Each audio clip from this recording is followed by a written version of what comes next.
అందరికీ నమస్కారం. Welcome back to my channel. మనం 2024 తర్వాత వైఎస్ఆర్సీపీకి ఎవరైతే మిగులుతారు,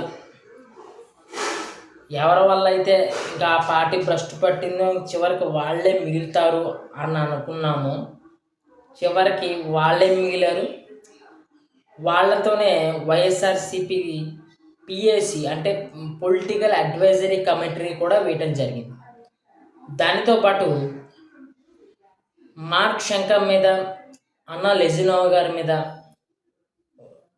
చెత్త ట్వీట్లు వేసిన ఆ ట్వీట్లు నేను షేర్ చేస్తాను, చూడండి. చూశారు కదా, వేసిన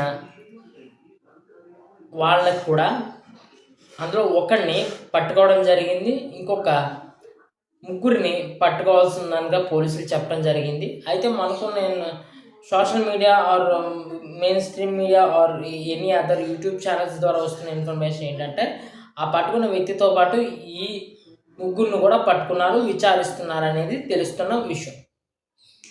ముందుగానే అసలు ఈ జగనన్న 2.0 ఎలా ఉంటుంది అనే దాని మీద ఈ సోషల్ మీడియా అబ్యూస్కి లింక్ చేస్తూ క్లారిటీ ఇచ్చే ప్రయత్నం చేస్తాం.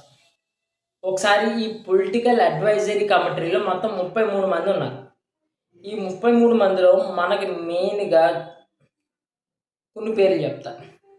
అవినాష్ రెడ్డి, తమ్మినేని సీతారాం గారు, ఆర్కే రోజా, కొడాలి నాని, వెల్లంపల్లి శ్రీనివాస్, అనిల్ కుమార్ యాదవ్, ముద్రగడ్డ పద్మనాభరెడ్డి, జోగి రమేష్, నందిగామ సురేష్. వీళ్ళు పేర్లు మీకు అందరికీ సుపరిచితమే, తెలిసిన వాళ్ళు. ఒక్కొక్కరికి ఒక్కొక్క హిస్టరీ ఉంది. తమ్మినేని లకార భాషలు, కొడాలి నాని ఒక టైప్ ఆఫ్ భాష, రోజా గారిది ఇంకా చెప్పాల్సిన అవసరమే లేదు. ఈ అనిల్ కుమార్ యాదవ్ గారిది అబ్బో పర్ఫెక్ట్, ఇంకా అదో పీక్స్ లెవెల్. జోగి రమేష్ ఒక సభలో జగన్మోహన్ రెడ్డిని మెప్పించడానికి మైక్ తీసుకుని చంద్రబాబు నాయుడు గారిని, పవన్ కళ్యాణ్ గారిని ఎలా మాట్లాడడం మనం చూసాం. చంద్రబాబు నాయుడు గారి ఇంటి మీదకి ఎలా దాడికి వెళ్ళాడో కూడా చూసాం. వీళ్ళు ఈ పిఎస్సి అంటే పొలిటికల్ అడ్వైజరీ కమిటీలో జగన్మోహన్ రెడ్డి గారు నియమించుకున్న వ్యక్తులు. ఇప్పుడు మీరు ఇందాక ట్వీట్స్ చూశారు. ఆ ట్వీట్స్ బుద్ధి జ్ఞానం ఉన్నవాడు చిన్న పిల్లోడి మీద వేసే ట్వీట్లు అవి అసలు బుద్ధి జ్ఞానం ఉందా అంటున్నా. మార్క్ శంకర్ మీద వేయాల్సిన ట్వీట్లు అవి. మార్క్ శంకర్ అనే కాదు, చిన్న పిల్లోడు, వాడికి ఇంకా ఏమిటి ఎలా అనేది తెలియదు. అలాంటి చిన్న పిల్లాడి మీద నీ రాజకీయ కక్ష కోసం యాక్చువల్గా అల్లు అర్జున్ గారికి లింక్ చేసి మాట్లాడుతున్నారు, కానీ ఇది అల్లు అర్జున్ గారికి లింక్ చేసి నేనైతే చూడను.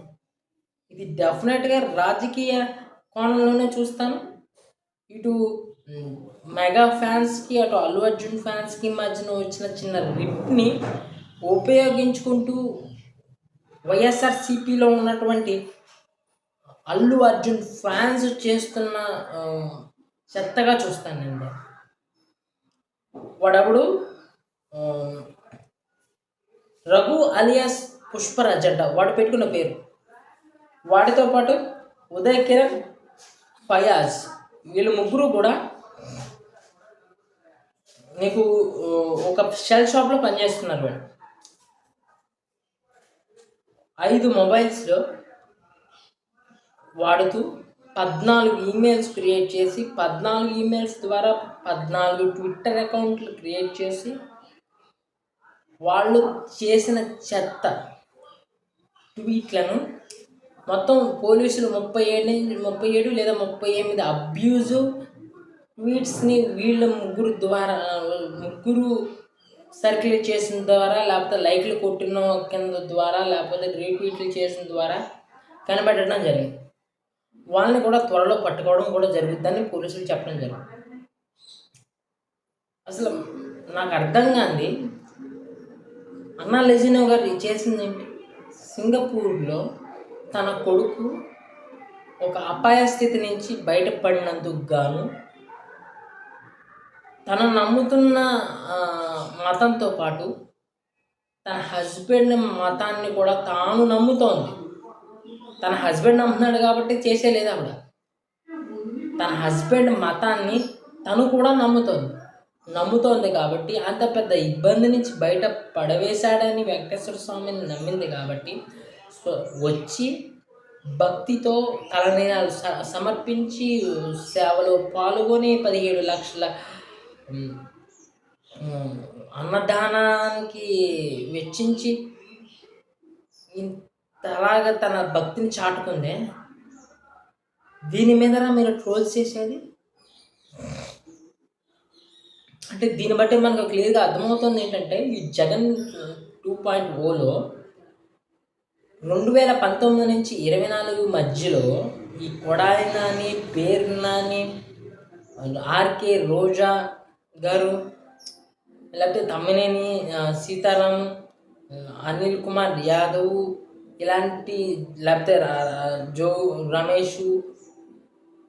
జోగి రమేష్ ఇలాంటి వాళ్ళు ఎంత అసభ్యకరమైన వాదన తీసుకొచ్చారో, లేకపోతే వాళ్ళ నోటి దురుసును ప్రవర్తించారో, ఇప్పుడు కూడా అదే నోటి దురుసుని వాళ్ళు ప్రవర్తిస్తారు అని ఒక ఇండికేషన్ ఇవ్వటం క్లియర్గా ఉంది ఇందులో.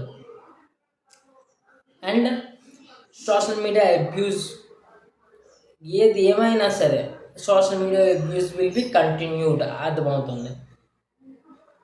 ఈ సోషల్ మీడియాలో వైఎస్ఆర్సీపీకి తరఫున పనిచేసే వాళ్ళకి ఒకటి క్లియర్గా చెప్తాను, మీ పార్టీ మిమ్మల్ని ప్రోత్సహిస్తోందని చెప్పి మీరు గుట్టలో పడి ఇష్టం వచ్చినట్టు కామెంట్స్, ఇష్టం వచ్చినట్టు పోస్టులు, ఇష్టం వచ్చినట్టు మార్ఫింగ్లు చెయ్యవద్దు. నువ్వు పాలసీల ప్రకారంగా మాట్లాడతావా? మాట్లాడు. శాండు మాట్లాడు, లిక్కరు మాట్లాడు, అమరావతి మాట్లాడు, నువ్వు క్వశ్చన్ చేయి. అంతేగాని ఇష్టం వచ్చినట్టు మార్ఫింగ్లు చేస్తే మట్టుకు, అది ప్రత్యేకంగా జనసేన మీద చేస్తే మట్టుకు రియాక్షన్ ఇట్లాగే ఉంటుంది. డెఫినెట్గా తీసుకెళ్ళి జైల్లో వేస్తారు. దాంట్లో ఎటువంటి డౌట్స్ ఉండవు.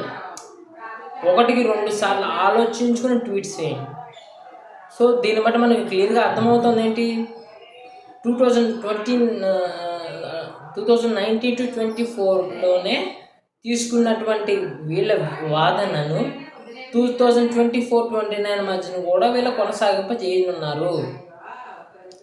విత్ ఫేక్ ప్రాపగండాస్ లైక్ గోశాల ఇలాంటి వాటి మీద. నేను హిందూ మతం, మన సనాతన ధర్మం మీద, క్రైస్తవ మతం మీద, లేకపోతే ఈ ముస్లిం మతం, ఈ మతాల చుట్టూ కూడా వైఎస్ఆర్సీపీ ఏం చేయబోతుందో కూడా నేను ఇంకొక వీడియోలో మీకు డెఫినెట్గా తెలియజేస్తాను. ఈ వీడియో యొక్క ఇంటెన్షన్ క్లియర్గా ఏంటంటే, మేము రెచ్చిపోతాము, వాట్ మ్యాటర్ మాకు సంబంధం లేదు. ఎందుకు అంటే మీరు ఇక్కడ గమనించండి, ఈ బ్యాచ్లో ఉన్న నేను చెప్పిన పేర్లు మీరు గమనిస్తే వీళ్ళ ఫ్యూచర్లో కేసులు ఎదుర్కోబోయే వ్యక్తులు.